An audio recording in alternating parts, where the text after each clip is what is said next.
Hi, I'm Magnus, trainer and nutritionist for more than 20 years. And today I am here with Dr. Michael Breus, who's got a pretty interesting background. Do you mind telling Absolutely, be my pleasure. So, hi everybody, my name is Dr. Michael Breus. I'm known as the sleep doctor. And when you come off like that and you say you're the sleep doctor, you got to have some credentials behind you to really let people know what you're doing. So I have a PhD in clinical psychology, and I'm actually medically board certified in clinical sleep disorders. Now, I know what you're thinking. He just said he's a PhD. How could he be medically board certified in anything? So I am one of those crazy few who actually took the sleep medicine boards without going to medical school and passed. I'm one of 168 people in the world who've ever actually done something as crazy as that. That's impressive. And I've been an actively practicing sleep specialist for almost 23 years. I've had the great fortune of being on some wonderful television shows with Dr. Oz and Oprah Winfrey and some of those fun, famous people. But I've also had the opportunity to really work in depth with a lot of clients to learn more about how to get a better night's sleep. What is performance sleep? How can you actually improve the quality of your sleep? And I've got a couple of tips and tricks for your viewers. As you can tell, this is super exciting. And can you tell us about a couple of steps to improve your sleep? Absolutely. Or how many steps? That's the question, right? So here's the thing is I've created a 5-step program. So what I'm gonna do is I'm gonna roll through an entire 5-step program for everybody, just to give everybody, and by the way, it's easy. Everybody out there can do this. I call this how to be better in bed. All right, so there you go. Have you tried the Magnus method app? For as low as 27 cents per day, you can get access to all my programs, superhero programs and bodyweight programs that you can do at home. You'll also get a workout library by key body part. On top of that, you'll get a nutrition guide with healthy tips, grocery shopping lists, and a daily eating plan. The app allows you to track your progress and it streams to all devices. So what you're waiting for, join the Magnus family today. So step number 1 is you wake up at the same time every single day, including the weekends. Now, a lot of people are already groaning hearing this step, right? So there was a really interesting study done approximately 9 or 10 months ago where they looked at week sleep and weekend sleep, where they had people only getting about 5.5 hours of sleep during the week and then catching up on the weekends with 8 hours of sleep. Here's what they discovered. They looked at memory, focus, attention, and mood. And here's what they discovered is each week when they measured them, they went for 6 weeks, 5.5 hours during the week, 8 hours on the weekend. Each week, they went down lower and lower and lower in all of those areas. That wasn't the most surprising part. The surprising part was when you asked each one of the subjects on Monday after they got their weekend catch-up sleep, they thought they were performing perfectly. And the data showed that they were actually much, much lower in all of the areas than they thought. So we think that we can catch up on sleep on the weekends. This is a terrible idea. Stick to 1 wake-up time. Now, why would you want 1? Here's the deal. It actually turns out it's based on something called your chronotype. Now, people out there may not know what a chronotype is, but you do know, because you probably heard of the concept before, early bird or night owl, right? You've heard of that concept before. Absolutely. So what I did was I kind of expanded that concept a little bit, and I've discovered different ways to teach people exactly what their wake-up time should be, and even sometimes what their bedtime should be. Now, I'm not going to be too strict, all right? It's just about the wake-up time. So if you want to go out with your friends and family and you want to have a good time in the evening, there might be a little bit of a consequence to pay for that the next day. But if you can wake up at that one time every single morning, it's going to work out well. If folks want to know what that one time is for them, if they go to chronoquiz.com, you can learn what your chronotype is, and I will tell you exactly what time to wake up. But step number 1 is 1 wake-up time, okay? Step number 2 has to do with caffeine. So I know I'm hitting all the tough ones today, right? Yeah. Making people especially wake up. for me, I love my coffee. I hear you. So there's actually a perfect time of when you should have caffeine. Step number 2 has to do with the cutoff of caffeine. Most people don't know it, but caffeine has a half-life of between 6 and 8 hours. Yep. So if you stopped caffeine at noon, 50% of it would still be in your system at 8 o'clock at night. Here's the really scary statistic, is the quarter life of caffeine is 12 hours. So if you had that cup of coffee at noon, at midnight, 25% of that caffeine is still floating around in your system. Now, I'm not going to be a total killjoy because I like a good cup of coffee every once in a while myself. So what I tell people is if you can stop caffeine by 2 p.m., that will allow enough of it to get out of your system where it shouldn't have too big of an effect on you being able to fall asleep at night. So I have lots of patients who come to me and they say, Dr. Breus, I can have an espresso before bed and fall right to sleep. What's going on there? It's interesting because we now know that people have different caffeine sensitivities, believe it or not. So some people, you give them a Hershey's Kiss and they don't go to bed for 2 days. Other people, they can drink a gallon of coffee and fall right asleep. Here's the most important aspect of this is caffeine is still a stimulant. So even if you're asleep, it's actually changing the quality of the sleep that's up here. Many people think of sleep in terms of minutes. I don't think of sleep in terms of minutes. I want to know can you improve the quality of your sleep. So I would say for most folks out there, stopping by 2 p.m. is probably going to be a good idea. If you can switch to decaf or maybe a mushroom coffee that has the same kind of content and taste, that you're going to be much, much better off. So step number 2, stop caffeine by 2 p.m. That's good generally advice. speaking. Step number 3 is another biggie, alcohol. So there's a really big difference between going to sleep and passing out. Right?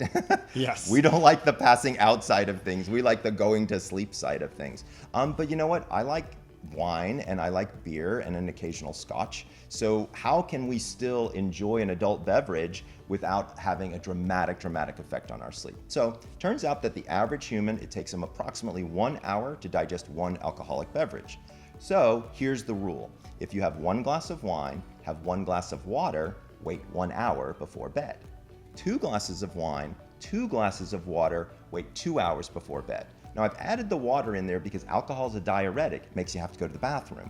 Well, we really don't want people going to the bathroom too much before bed and becoming dehydrated. Here's the problem. Sleep in and of itself is a dehydrative event.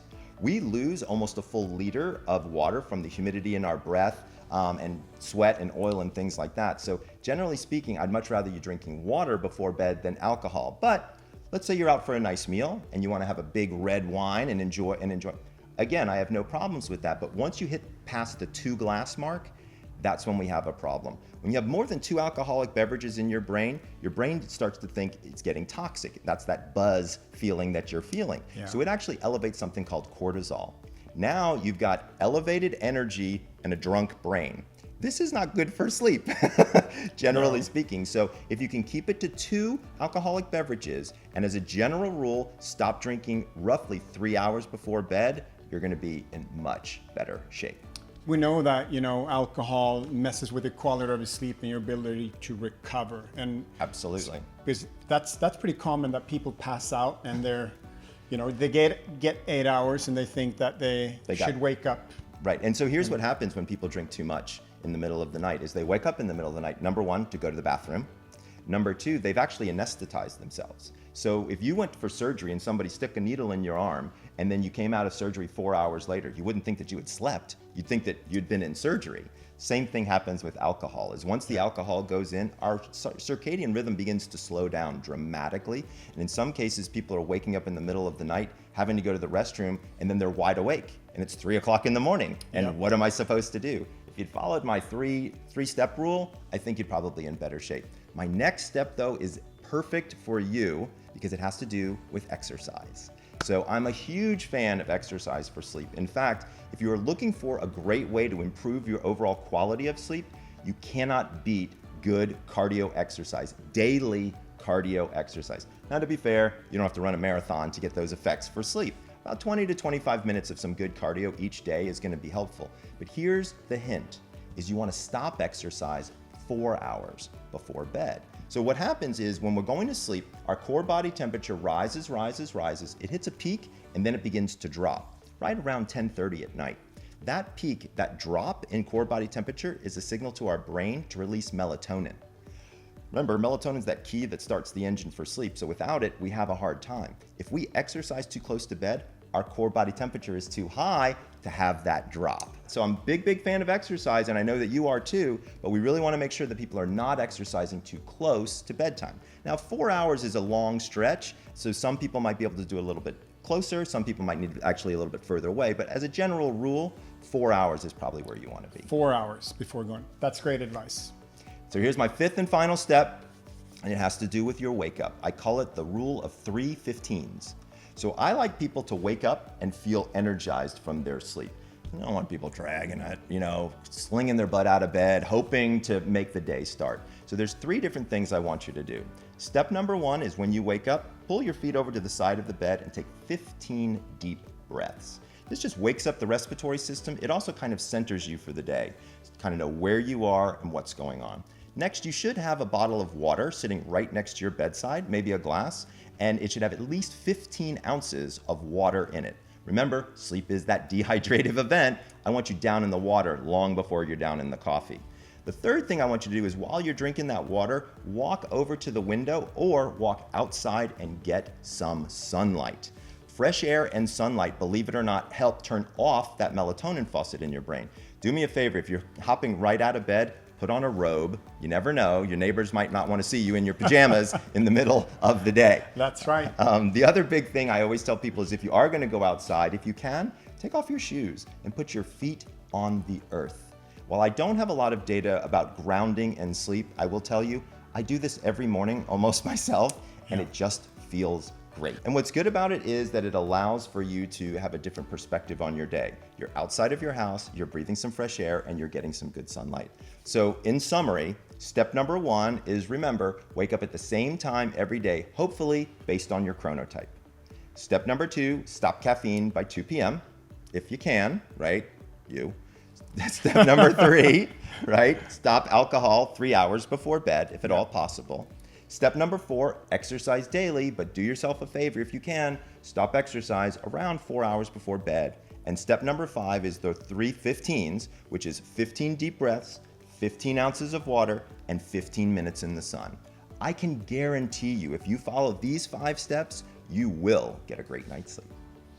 Well, that's some great advice, and it really resonates with me. I think it makes total sense. And is it okay if people, get one step at a time, or do you think you should just jump on it and get all this? That's a great question. You know what? Nobody's asked me that question. That's a great question. So here's what I would tell people to do is if you want, step 1 is to do step 1 first. Yeah. So if you can, lock and load that wake up time, then move on to the coffee, then move on to the alcohol. To be fair, I think you bring up a really important point. If you try to do all of it at once, that might be a little bit much for everybody. So if you can, kind of work your way through the steps. That's a great thought. And the reason I'm asking is when I coach people with a nutrition program or a life change, I always say that, start a little lighter, start with the basics, and then kind of add and build.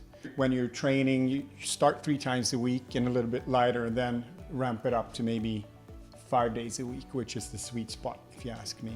Absolutely. So yeah, that makes sense. Well, it's also what's interesting about sleep and exercise, fitness, and even in some ways nutrition is there's a lot of commonalities. And so a lot of the themes that we see, like with working out, actually apply quite well in sleep. Well, there you go. I'm so happy that I got the opportunity to sit down with you, and I'm definitely gonna take some of this advice and try to improve my sleep. Absolutely. And hopefully you guys out there can take something with you as well to improve your sleep. You can go to www.thesleepdoctor.com and learn more. And as well, we're going to have some information on your website as well. That is right. And what's your Instagram handle? So Instagram, Facebook, you name it, it's The Sleep Doctor. The Sleep Doctor. Thank you so much. You bet. Thank you all for watching. Don't forget to hit that subscribe button and press like.